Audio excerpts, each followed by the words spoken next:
Au nom du Père et du Fils et du Saint-Esprit. Amen. Notre Père qui es aux cieux, que ton nom soit sanctifié, que ton règne vienne, que ta volonté soit faite sur la terre comme au ciel. Donne-nous aujourd'hui notre pain de ce jour.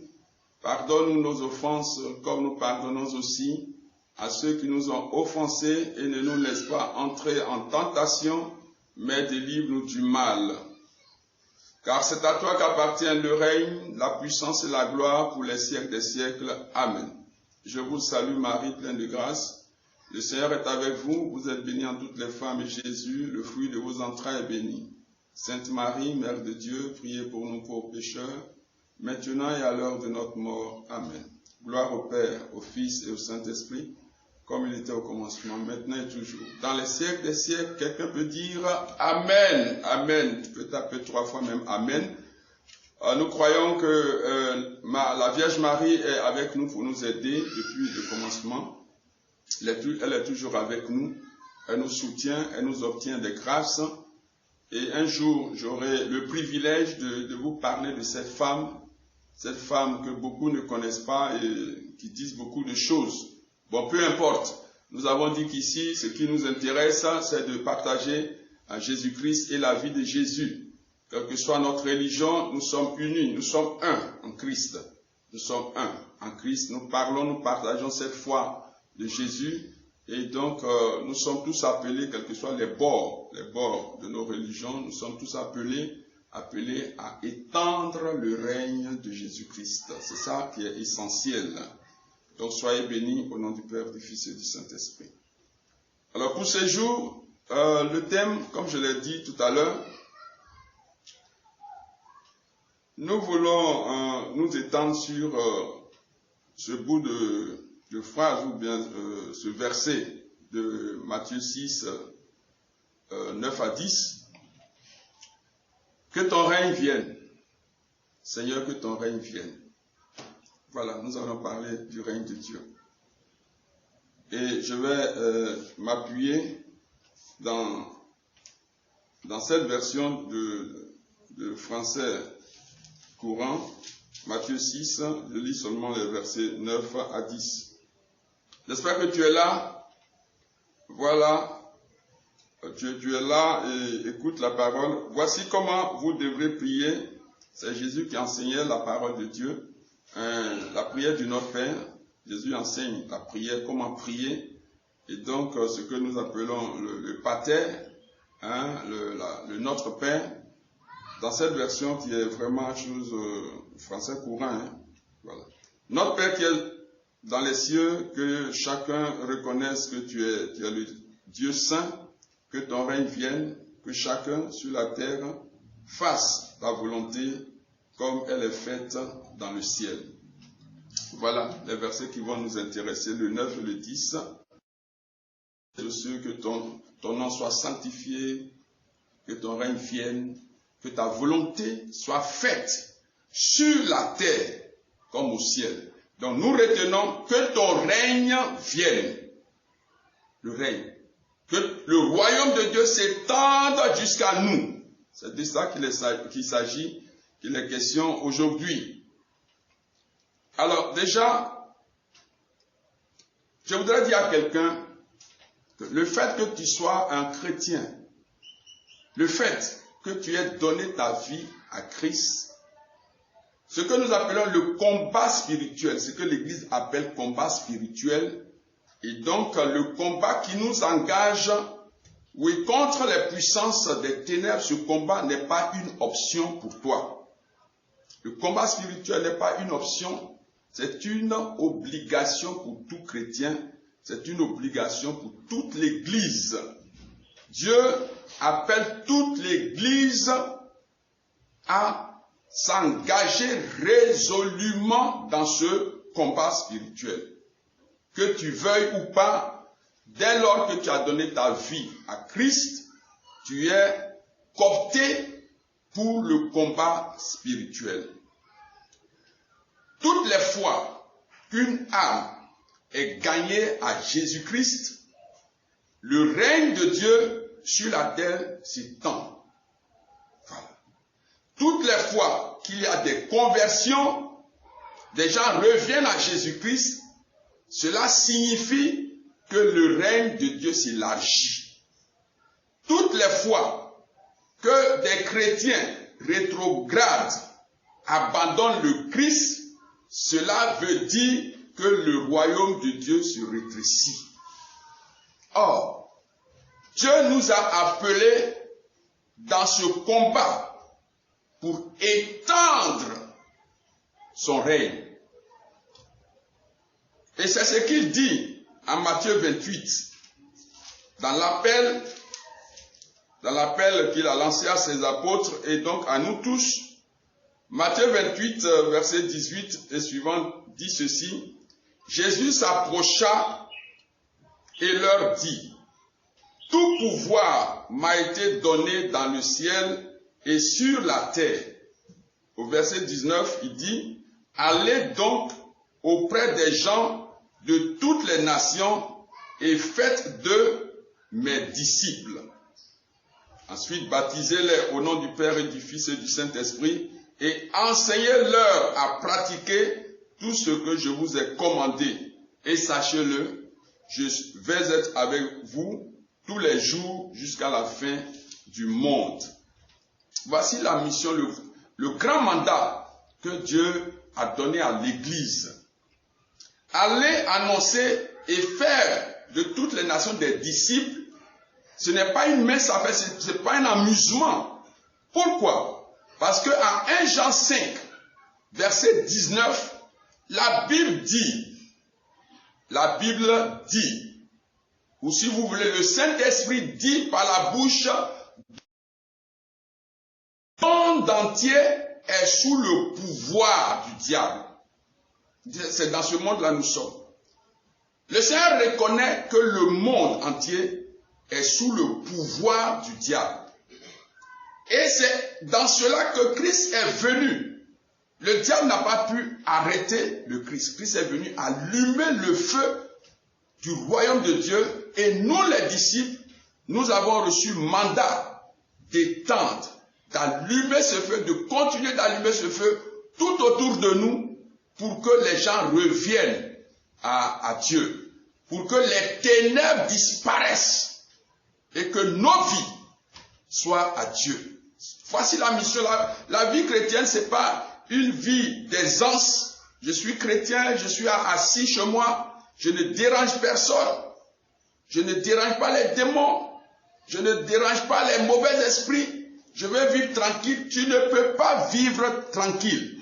Tant que tu as donné, puisque tu as donné ta vie à Christ, tu es coopté pour la guerre spirituelle.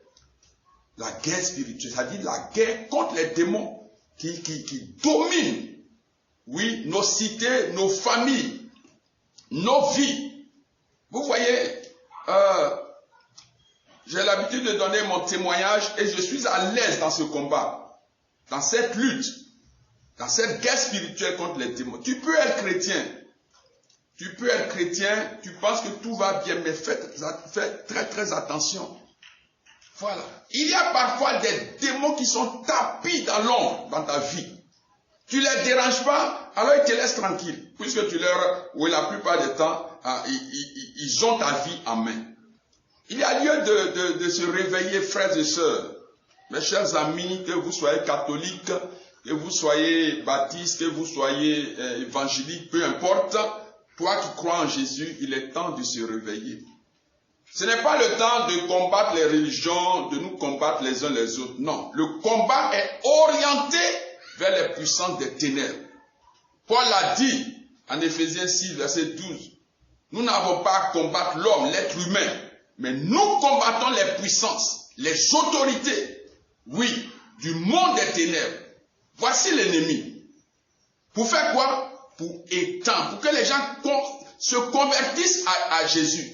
Tous ceux qui sont sous l'emprise du démon, nous devons aller, oui, pour combattre ceux qui les possèdent et les retirer des mains du diable et des puissances des ténèbres.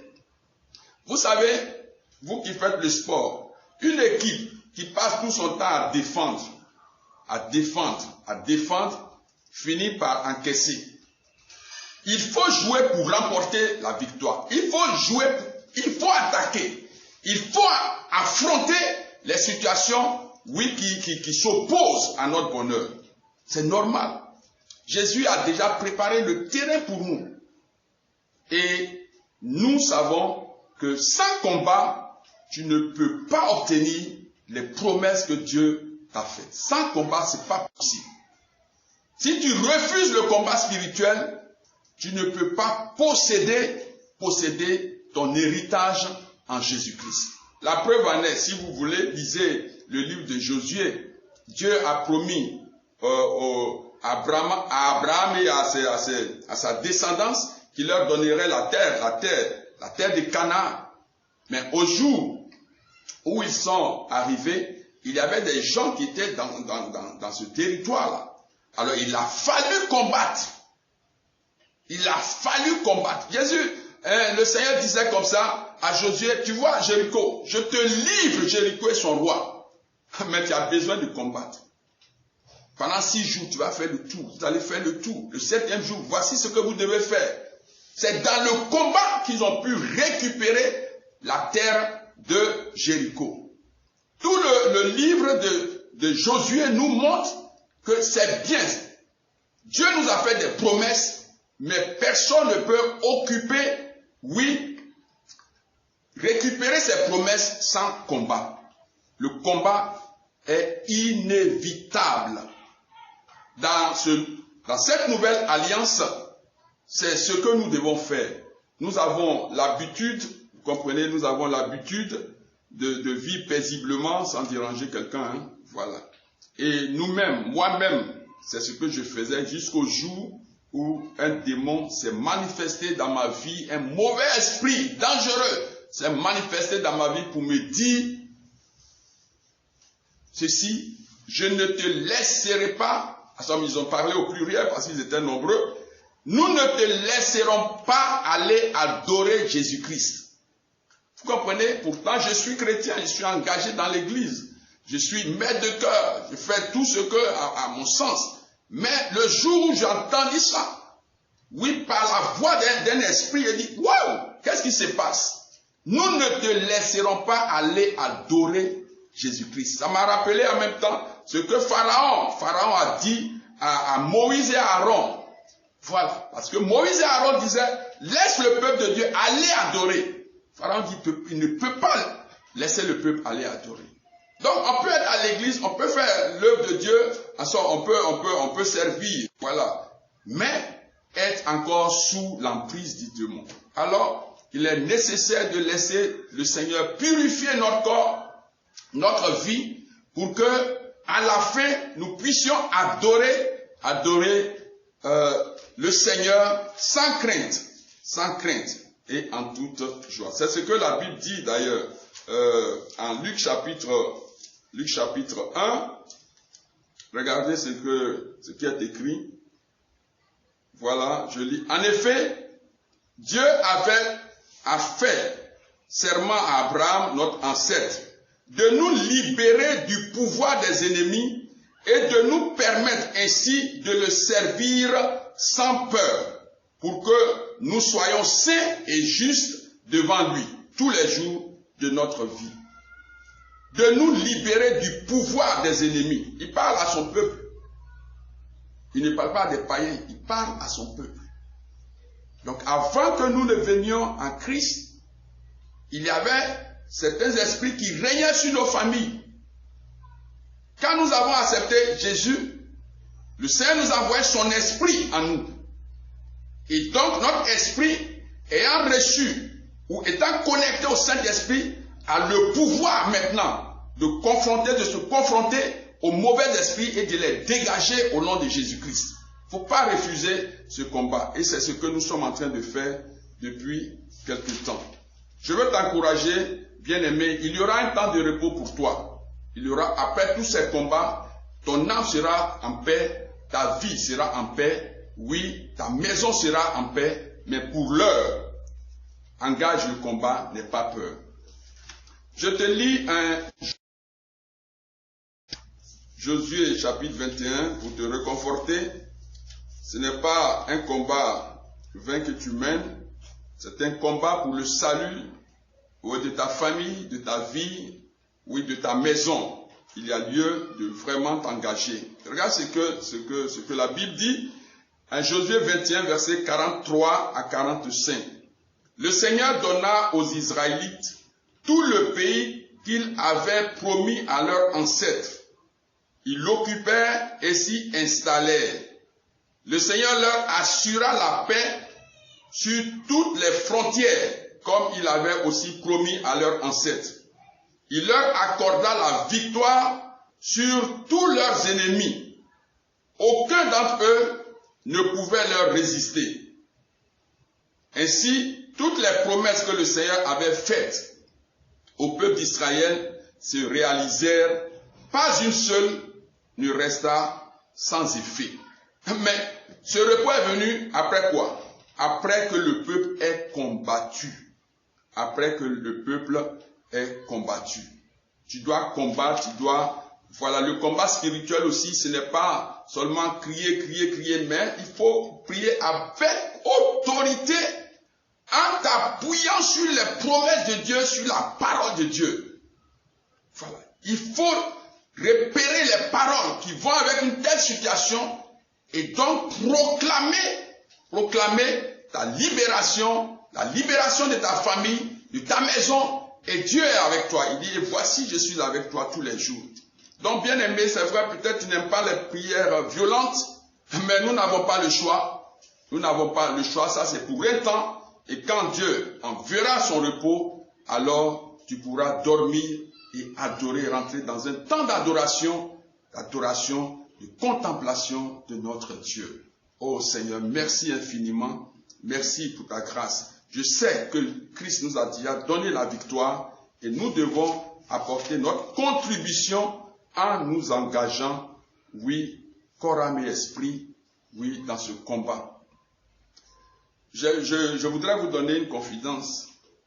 Voilà, ça c'est entre mon Dieu et moi. Il tient beaucoup à cela, mon frère. Le Seigneur tient beaucoup à cela. Vous voyez, il dit dans le ciel, son règne est total. Sa volonté est accomplie. Et par la venue de Jésus sur la terre, il y a eu prolongement du royaume de Dieu jusqu'ici, chez nous. Maintenant, il est demandé à l'Église de travailler durement pour que ce règne s'étende dans toutes les nations, dans les villes, pour repousser les ténèbres. Voici le rôle que le Seigneur nous demande. Et il dit, cela engage toute l'Église. Cela engage tous les chrétiens, tous les baptisés. Ce n'est pas une affaire du pape, ce n'est pas une affaire des évêques, ce n'est pas une affaire des prêtres, ce n'est pas une question de modérateur, de berger. C'est toute l'Église qui doit être engagée. Si vous ne combattez pas, Satan va vous enterrer. Si vous ne combattez pas, regardez les pays où ils ont relâché la main de Dieu, où ils ont dit merde à Dieu, où ils ont fermé la porte, ils ont mis Dieu dehors. Regardez ce que ces pays, ces nations-là sont devenus aujourd'hui. Regardez, ouvrez vos yeux, regardez. L'abomination totale. Un être humain qui couche avec un animal, qui se marie avec un animal. Quand Dieu n'est pas dans ta vie, c'est à ça qu'on arrive. Deux hommes qui vont ensemble. Les choses qui se passaient, oui, au temps de Sodome et de Gomorrhe, reviennent au grand jour. Quand Dieu n'est pas dans ta vie, c'est ce qui arrive. Tu trouves tout ce qui est ténébreux là comme normal. Mais toi qui m'écoutes, Dieu est dans ta vie et tu ne vivras pas ces abominations au nom de Jésus. Dieu t'appelle pour relever ce défi, pour étendre son règne, pour que Christ règne non seulement dans ta vie, dans ton foyer, dans ta maison, dans la vie de tes enfants, mais que ce règne s'étende autour de toi. Autour de toi. Et cela se fera parce que je sais que tu aimes le Seigneur. Tu aimes Jésus. C'est pour ça que tu es connecté, oui, à cette heure-ci. Tu pouvais être en train de faire autre chose. Mais Dieu t'a poussé, l'Esprit de Dieu qui est en toi t'a poussé pour te joindre à nous. Oui, c'est pas de la mer à boire, nous pouvons, c'est pourquoi nous proclamons qu'avec Dieu, nous ferons des exploits. Le fait de gagner une seule âme à Christ, c'est une victoire, nous dit la Bible, dans le ciel. Les anges sont en fête. Et si les anges sont en fête, à cause de toi, Dieu te bénira au-delà de ce que tu peux lui demander. Oui, crois en cela et engage-toi dans ce combat. Je voudrais donc vous motiver encore aujourd'hui, oui, à continuer à remercier le Seigneur qui nous aime tellement, qu'il est prêt. Enfin, il nous aime tellement. L'amour de Dieu, c'est une folie. Des ordures comme nous. Il laisse toute sa gloire et il descend dans la pourriture de ce monde pour nous donner sa vie. Il faut aimer comme Dieu pour faire ces folies. Que Dieu vous bénisse et qu'il vous garde. Amen. Nous allons alors prier le Seigneur. Prier le Seigneur. Aujourd'hui, je méditais un peu l'évangile du jour. Et puis j'ai vu un verset. J'ai commencé à rire. Dieu, il est extraordinaire. Le Christ est extraordinaire. Regarde, tout puissant, Seigneur, un maître. Un maître. Tous l'appellent maître et Seigneur. Et puis la Bible dit, c'est une parenthèse pour attirer l'attention de toutes ces personnes, soi-disant hommes de Dieu, voilà, qui sont un peu orgueilleux. Voilà, nous tous qui, de temps en temps, sommes envahis par l'orgueil. Jésus dit, la personne qui me trahira, c'est lui qui mettra la main dans le plat en même temps que moi. Ça veut dire quoi? Ça veut dire que Jésus mangeait ensemble avec ses disciples. Ils mangeaient ensemble. Mais il y a des gens aujourd'hui, là, c'est pas possible. Vous comprenez? Il est aussi simple. Il va laver les pieds, il fait le travail des esclaves, oui, et il se débarrasse de ses habits-là. Vraiment, Jésus, il est hors pair. Alors, c'est un grand Dieu qui est si petit, qui s'est fait si petit. Et ça doit être notre vie. Notre vie. Aujourd'hui, nous allons nous abaisser en lui pour que son esprit nous relève pour ce combat que nous allons mener. Seigneur, merci de m'avoir donné la grâce de te rencontrer en ce mois de juillet 2000. Merci infiniment pour ce en 2001 et jusqu'à ce jour pour ta présence dans ma vie. Merci infiniment, Seigneur. Alors, voici ce que nous allons dire, Jérémie 1. Nous prions maintenant, frères et sœurs. Dispose-toi et prions avec la parole de Dieu. Jérémie chapitre 1, nous allons lire les versets 4 et 5. Il dit ceci, c'est Jérémie qui parle. Je reçus cette parole du Seigneur. Je te connaissais, Dieu lui dit, je te connaissais avant même de t'avoir formé dans le ventre de ta mère. Je t'avais mis à part pour me servir avant même que tu sois né. Et je t'avais destiné à être mon porte-parole auprès des nations. Voilà, avant même que nous ne soyons conçus dans le sein de notre mère, Dieu avait déjà son regard, il nous connaissait parfaitement, il avait son plan sur notre vie. Il avait son plan, oui, pour notre vie. Il avait un programme qu'il avait établi déjà pour nous. Et donc, je voudrais simplement te dire de remercier le Seigneur pour cet amour qu'il a, pour cette confiance qu'il a en toi, au point de te préparer avant même que tu ne sois, oui, conçu dans le sein de ta mère. Il a déjà planifié ce que tu seras dans ses mains. Bénis le Seigneur, ouvre la bouche, et là où tu te trouves, bénis le Seigneur. Oui, nous te rendons toute la gloire, Seigneur, pour cet amour de folie, je peux dire cet amour folie, Seigneur, que tu as pour l'être humain. Avant même ma conception dans le sein de ma mère, tu me connaissais et tu as planifié les choses pour ma vie. Et en venant, Seigneur Dieu, sur cette terre, tu m'as donné, déjà préparé une feuille de route pour que je mène une vie selon, Seigneur, ta volonté. Je te dis infiniment merci. Gloire te soit rendue. Gloire à toi, Seigneur. nous allons demander pardon à Dieu. Nous allons demander pardon à Dieu pour toutes les incohérences de nos vies, pour tout ce qui nous ne devrions pas dire, nos paroles vaines. Le Seigneur dit, c'est oui, par la parole que nous serons jugés. Nous disons n'importe quoi, nous disons des paroles insensées. Et je voudrais que tu demandes pardon à Dieu pour cela. Seigneur, merci infiniment pour toutes les paroles vaines qui sont sorties de mes lèvres. Pour les paroles qui ne devaient pas sortir, Seigneur, les paroles de malédiction, les paroles les insultes, Seigneur Tout-Puissant, les mépris qui sont sortis de mes lèvres.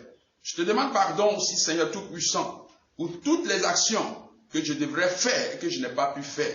L'aide que je devais apporter à quelqu'un que je n'ai pas fait. Seigneur, peut-être à cause de moi, quelqu'un est mort parce que je n'ai pas su apporter le Christ au moment opportun. Je te demande pardon, Seigneur. Je suis vraiment au regret, Seigneur Tout-Puissant, d'avoir fait ces choses. Aide-moi, Seigneur Dieu. Donne-moi la force de faire ta volonté. Je t'en supplie, Seigneur. Nous allons aussi nous identifier, oui, à tous nos familles, à nos nations, à notre village, pour tous les péchés collectifs que nous avons pu faire, pour tous les péchés qui sont commis dans notre nation, dans nos villages. Oui, nous allons demander pardon à Dieu. Seigneur, nous venons à toi. Je m'identifie à mes ancêtres, je m'identifie à mes parents, Seigneur Dieu, à ma communauté, et même à mon église, Seigneur Tout-Puissant, pour te demander pardon, sincèrement pardon, du fond de mon cœur, pour tous les péchés que nous avons commis, Seigneur Dieu, et qui ont attiré, Seigneur, malédiction, malheur, maladie sur nos vies, qui ont attiré, Seigneur Dieu, les puissants des ténèbres dans nos vies. Je te demande pardon. Pardon pour toute forme d'idolâtrie que moi et mes parents nous avons pratiqué. Moi et ma nation nous avons pratiqué. Moi et mon village nous avons pratiqué. Moi et mon continent nous avons pratiqué. Seigneur, pardonne-nous. Ne nous traite pas selon nos fautes, mais traite-nous, Seigneur, selon, oui, les mérites de Jésus-Christ. Et répands ton sang sur nous, Seigneur, pour refaire nos vies, pour refaire, Seigneur Dieu, notre être intérieur, afin que nous soyons irréprochables devant toi. Merci de le faire, Seigneur, au nom de Jésus-Christ. Amen. Luc chapitre 4, nous allons commencer à confesser des paroles. C'est ce que nous sommes. Alors, je voulais... Parce que il y a des gens qui nous écoutent et parfois ils interprètent ce que nous disons autrement. Hier, je disais, je confessais que je suis saint. Je suis saint à cause ou grâce au Saint-Esprit de Dieu qui est en moi et qui me transfère sa sainteté. Il y a une nuance. Je n'ai pas dit que je suis un saint. Être un saint, ça c'est du ressort de l'Église. Voilà, je suis saint comme je peux dire, je suis béni, je suis prospère. Voilà, et je suis saint parce que celui qui habite en moi est saint. C'est normal, c'est normal. N'ayez pas peur de dire ça. Je suis saint et le Saint-Esprit travaille en nous pour nous pousser à la sainteté définitive.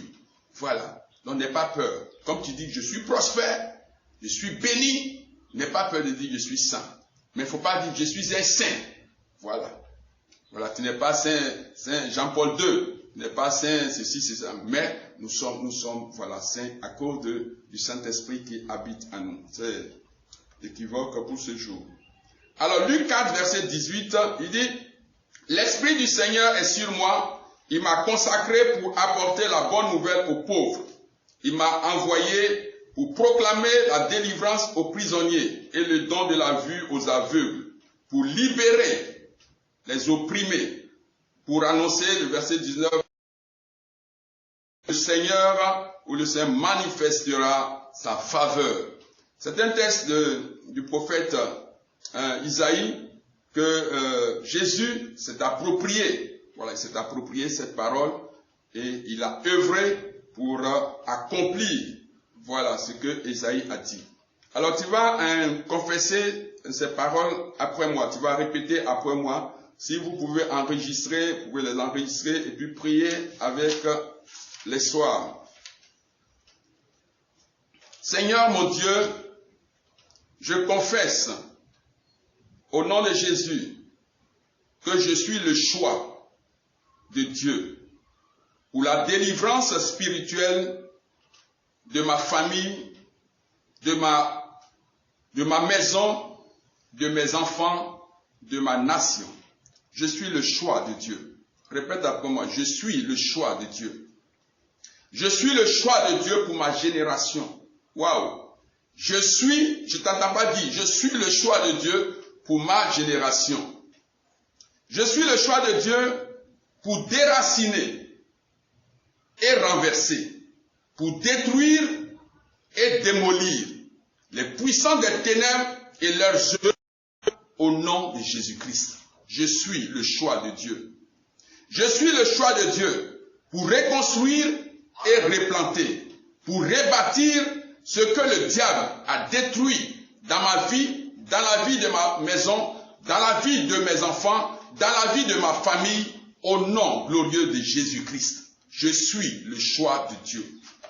Je suis le choix de Dieu. L'Esprit du Seigneur est en moi et avec moi. Je suis le choix de Dieu pour apporter la bonne nouvelle aux pauvres au nom de Jésus-Christ. Moi, Valentin Memeli, je suis le choix de Dieu. Tu dis ton nom là où j'ai dit mon nom. Moi, Valentin Memeli, je suis le choix de Dieu pour proclamer la délivrance aux prisonniers au nom de Jésus-Christ. Je suis le choix de Dieu pour proclamer le don de la vue aux aveugles, aveugles spirituels, aveugles physiques, au nom puissant de Jésus-Christ. Je suis le choix de Dieu pour la libération des opprimés, au nom de Jésus-Christ. Je suis le choix de Dieu pour annoncer une année de faveur de la part de Dieu au nom de Jésus.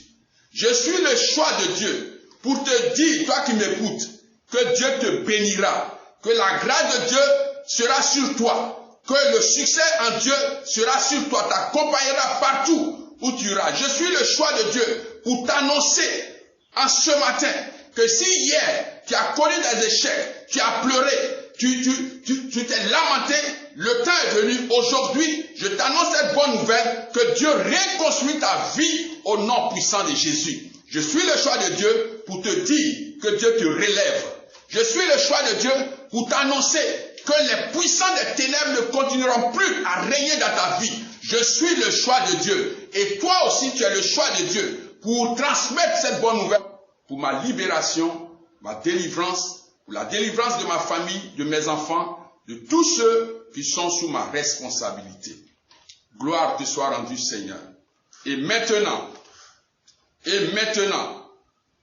arme, qui que vous soyez, et qui êtes planté en moi par le diable, je viens en guerre contre vous, par l'autorité du nom de Jésus-Christ, dans la puissance du Saint-Esprit. Arme d'ennemi, tu ne vivras point dans ma vie. Je te maudis au nom de Jésus-Christ. Et je te coupe à la racine. Je te déracine, ennemi. Je te déracine au nom de Jésus-Christ. Sors de ma vie. Je te jette à présent dans le feu. Sois consumé à jamais au nom puissant de Jésus. Commence à détruire l'arbre d'arthrose. Tout ce qui est arthrose. Commence à prier là où tu es. Maudis l'arthrose. Maudis le cancer. Maudis la cécité. Maudis toute maladie dans la moelle épinière. Maudis les douleurs articulaires. Maudis l'hypertension. Maudis tout ce qui est prostate. Au nom de Jésus. Déracine ces arbres. Déracine-les. Tout ce qui est rhumatisme. Tout ce qui est infection pulmonaire. Toutes les maladies cardiaques. Maudissez-les au nom puissant de Jésus. Coupez-les à la racine. Coupez toutes ces maladies, symbolisez-les par ces arbres et détruisez-les au nom puissant de Jésus. Là où tu es, tu vois ta souffrance. Détruisez toute arme de pauvreté dans votre vie. Toute arme de célibat dans votre vie. Détruisez-les. Maudissez-les au nom de Jésus. Qu'ils soient desséchés au nom puissant de Jésus. Qu'ils soient arrachés à la racine et jetés dans le feu, hors de votre famille, hors de vos vies. Ô Seigneur, maudissez tout ce qui est épilepsie, tout ce qui est folie, tout ce qui est fibrome, tout ce qui est hépatite. Maudissez ces armes de maladie au nom puissant de Jésus. Coupez-les à la racine. Regarde dans ta vie et commence toi-même à retrouver les arbres qui perdurent, qui produisent de mauvais fruits dans ta vie. Les arbres de célibat, de chômage, des familles qui ont plein de diplômes, mais qui ne peuvent pas travailler. Des gens qui sont aisés, qui ont des postes très intéressants, mais qui ne peuvent pas économiser. L'esprit de pauvreté, ce tas de pauvreté est maudit à jamais au nom puissant de Jésus. Je coupe ces arbres de vos vies et je les jette dans l'abîme, dans le feu, au nom puissant de Jésus. Oui, bien-aimé du Seigneur, tout ce qui est arbre d'insuffisance rénale est coupé. Je te maudis, insuffisance rénale, au nom puissant de Jésus, soit arraché à la racine et jeté dans le feu. Je te maudis, maladie qui que tu sois, surdité, AVC, sois maudit au nom de Jésus-Christ. AVC, sois maudit au nom de Jésus-Christ. Sois maudit et coupé à la racine. Relâche la vie de cet enfant de Dieu. Relâche, sors et va-t'en au nom puissant de Jésus. Que la vie miraculeuse vienne en lui, qui se tienne debout et qui marche au nom puissant de Jésus. Oui, tout ce qui est échec répété dans les foyers, dans les relations, oui, dans les relations sentimentales, tous ces échecs dans ces relations, dans les foyers, tu ne peux pas maintenir ton foyer. Que cette malédiction soit coupée à la racine au nom puissant de Jésus. Oui, c'est le temps de maudire tout arbre, tout ce qui est dans ta vie qui ne produit pas de fruits, maudis-les et coupe-les à la racine et tu auras la vie. Et maintenant, bénis le Seigneur parce que les anges sont au travail. Les anges sont en train de travailler. Les anges sont en train d'arracher tout ce qui est, oui, arbre spirituel, arbre satanique, démoniaque, des arbres plantés dans vos vies. Oh, regardez ces femmes qui souffrent de cancer, des arbres de cancer, des gens qui achètent la maladie pour mettre dans le corps de leurs semblables. Que vos actions soient maudites au nom de Jésus-Christ. Seigneur, délivre tes enfants, libère-les, libère-les. Que ta main puissante arrache ces arbres que tu n'as pas plantés dans leur vie. Et que Seigneur, oui, ils retrouvent la santé, ils retrouvent l'élévation, ils retrouvent la promotion. Et maintenant, Seigneur, tu nous as donné l'ordre, en Jérémie 1, verset 10, non seulement de déraciner, de démolir, oui, d'anéantir, mais aussi de reconstruire et de planter. C'est pourquoi, bien-aimé, tu vas commencer à planter les bons arbres dans ta vie. L'arbre du mariage, l'arbre de l'élévation. Seigneur, merci infiniment. En ce moment, par la puissance du Saint-Esprit et par l'onction que tu m'as donnée, je plante l'arbre de la vie. L'arbre, Seigneur Dieu, de la fécondité dans la vie de tous ceux-là qui sont dans le besoin.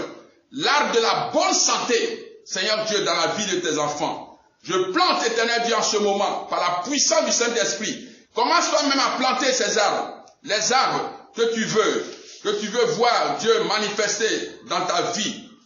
Seigneur, merci infiniment pour l'arbre, Éternel Dieu, de la fécondité, de la richesse. La richesse pour Dieu, être riche pour Dieu. Être riche pour Dieu, cela est possible. Si tu es dans les affaires, sois riche pour Dieu. Si tu as des entreprises, sois riche pour Dieu. Car, oui, l'arbre d'échec dans les affaires a été maudit et déraciné de ta vie, de tes affaires. Continue de planter tout arbre de bénédiction dans ta vie. Proclame, je veux te voir, oui, même si mes oreilles physiques ne t'entendent pas, mais mes oreilles spirituelles veulent t'entendre proclamer cette victoire. Plante les arbres que tu veux dans ta vie. Continue de les planter dans la vie de tes enfants, dans la vie de ta famille. Oui, vous êtes plusieurs jeunes dames, vous ne pouvez pas vous marier. Vous avez maudit l'arbre du célibat. Oui, maintenant plante dans ta famille au nom puissant de Jésus l'arbre du mariage, l'arbre de la fécondité. Ayez des enfants qui auront la crainte de Dieu. Soyez bénis. Ayez l'argent aussi. Soyez riches pour Dieu, pas pour vous-même. Pour Dieu, pour aider les gens qui sont dans le besoin autour de vous. Vous voyez, Dieu bénit certaines personnes sur la terre ici. Immensement, il est béni, mais ils oublient que l'argent n'est pas pour eux seuls. C'est pour aider les gens autour d'eux. Autour d'eux. À tous, Dieu a donné une richesse. À chacun de nous, des gens sont riches par leur sagesse. Mais pas pour eux seulement, pour aider, oui, l'humanité. Toi, sois riche, selon le plan de Dieu pour ta vie. Reçois cet arbre maintenant. Je plante cet arbre dans ta vie. Je plante en ce moment cet arbre. L'arbre de la bonne santé. Tout ce qui a été maladie qui t'a fait dépenser pour t'appauvrir, cet arbre est desséché à jamais à la racine et ne revivra plus jamais dans ta vie. Seigneur, merci infiniment. Tout arbre de malédiction est desséché aujourd'hui dans la vie de ton peuple, dans la vie de cette personne qui nous écoute. Toi qui es couché à l'hôpital quelque part, toi qui souffres d'infection, de coronavirus, l'arbre du coronavirus est maudit au nom de Jésus-Christ. Je maudis tout arbre de coronavirus et de tout autre virus meurtrier. Je vous maudis au nom de Jésus-Christ. Que la vie, l'arbre de la santé, soit planté en toi par la puissance du Saint-Esprit. Seigneur, comment ne pas te bénir? Comment ne pas te bénir pour ce que tu fais? S'il y a des mouvements que tu ne pouvais pas faire auparavant, frère, commence à les faire. Si tu ne pouvais pas marcher, appuie-toi sur quelque chose, commence à marcher. Si tu ne pouvais pas sauter, tu ne pouvais pas étendre tes bras, commence à les étendre au nom puissant de Jésus. Car il y a un arbre nouveau de vie, de santé, de bonne santé, de révolution spirituelle qui vient d'être planté en toi. Sois béni infiniment au nom de Jésus. Tu vas encore demander à Dieu de répandre son sang, de répandre ses saintes maîtrisures sur toi pour consolider tout ce que tu viens de conquérir par cette prière de combat. Commence à remercier le Seigneur et invoque le sang de Jésus pour sceller tout cela en Dieu. Seigneur, nous te bénissons, nous te glorifions, nous te magnifions. Merci de répandre sur nous et sur mes frères qui m'écoutent à cette heure-ci. Seigneur, la puissante onction du sang de Jésus, le sang de Jésus, pour sceller à jamais tous ces territoires que nous venons d'avoir. Tous ceux qui ne croyaient pas en Jésus-Christ, tous ceux-là qui étaient plongés dans les prisons de l'incrédulité, les arbres de l'incrédulité sont maudits et desséchés dans votre famille. Maintenant, tu peux croire en Christ. Le Christ qui a donné sa vie pour que tu sois sauvé est à ta porte. Reçois-le. Dis simplement, je te reçois, Seigneur de ma vie. Jésus-Christ qui a donné ta vie pour que je vive. Je te reçois en ce moment même. Merci infiniment. Que Dieu vous bénisse, qu'il soit toujours avec vous, qu'il soit dans vos vies, dans votre famille, dans la vie de vos enfants, dans votre nation, que partout où vous allez, cette marque spéciale, cette marque de bénédiction que le Saint-Esprit vous donne, oui, que cela ne soit point effacé. Oui, que par la grâce du Saint-Esprit, le sceau du Saint-Esprit soit sur vous et que Dieu vous accompagne partout où vous serez, au nom puissant de Jésus. Merci Seigneur, gloire à toi, au nom de Jésus. Amen.